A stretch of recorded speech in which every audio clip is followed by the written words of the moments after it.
In this video, we're going to be pressing these little haptic feedback panels, and then that's going to control what happens in this display, inside the tach, and inside this speedometer. So pressing this button, the left one, and when I press it, I can see right now, and I'm going to press up, I can see settings. So right now, here are the things that I can choose from. All of these are what I can choose to display inside the tachometer. And if you take the arrow icons, you don't have to just sit there and individually press. Watch, I'm going to press and hold. You can file through very quickly, but then you can press OK, and you can see the little check boxes. See that? So the check boxes indicate that that is what is displayed for me to choose from. And you can see here, audio is not checked, telephone, speed, time, acceleration, torque. There are several that are not checked. That means those will not be displayed for me to pick from.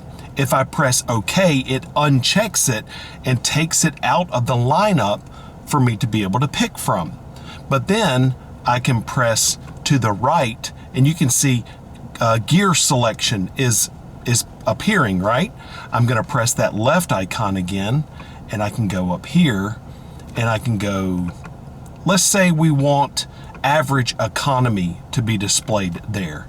There it is, average economy. And then over on the right one, inside the speedometer, I'm going to press the right icon, and again, this is the right icon I'm referring to, and it's the same thing. These are the things that I can pick from. So let's say I want the G meter to appear.